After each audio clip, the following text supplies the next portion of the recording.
Ang atis ay isang karaniwang halaman o puno na tumutubo sa mga gilid-gilid ng mga bakuran dito sa aming lugar. Ang mga bunga nito ay paboritong pagkain ng mga bata at matatanda dahil sa matamis na lasa nito. Dito sa amin ay marami ang naniniwala na swerte ang dala ng halaman o punong ito sa mga nakatira sa mga bahay na merong ganitong halaman.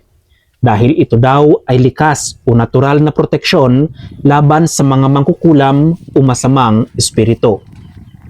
Katunayan, kapag merong ililibing dito sa amin, ay nangunguha ang mga tao ng mga dahon ng atis at inilalagay nila sa kanilang mga bulsa, lalo na pagsasama sila sa sementeryo. Naniniwala kasi ang ilang mga tao dito na ang amoy ng dahon ng atis ay mabisang pananggalang o panangga upang hindi ka malalapitan ng masamang espiritu.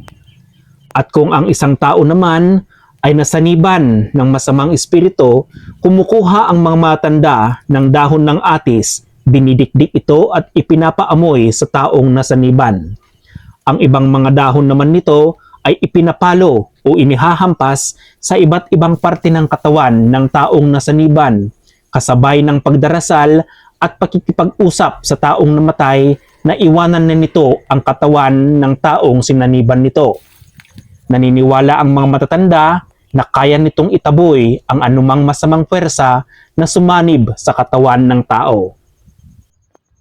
Kinukuha rin ng mga tao ang mga dahon nito at inilalaga para gamitin nila sa kanilang pagligo.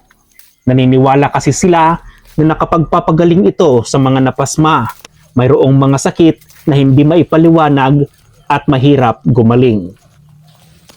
Maliban sa sarap ng bunga nito, ay ginagamit din ang mga buto ng bunga nito na pampatay ng mga kuto na namumuhay o namamahay sa mga ulo o buhok ng tao. Dinidikdik nila ang tuyong buto nito at inalalagay o nilalagyan ng langis saka ipinapahid sa uulo ng mga taong may kuto. Kaya rin itong patayin kahit ang mga itlog ng kuto. Sa kabaliktaran naman ay marami ang nagsasabing malas ang punong ito dahil mayroon daw itong itim na buto.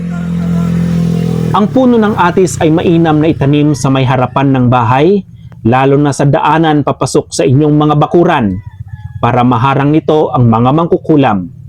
Pinaniniwalaan ng mga matatanda na hindi pinupuntahan ng mga mangkukulam ang isang bahay na mayroong tanim na atis sa kanilang bakuran.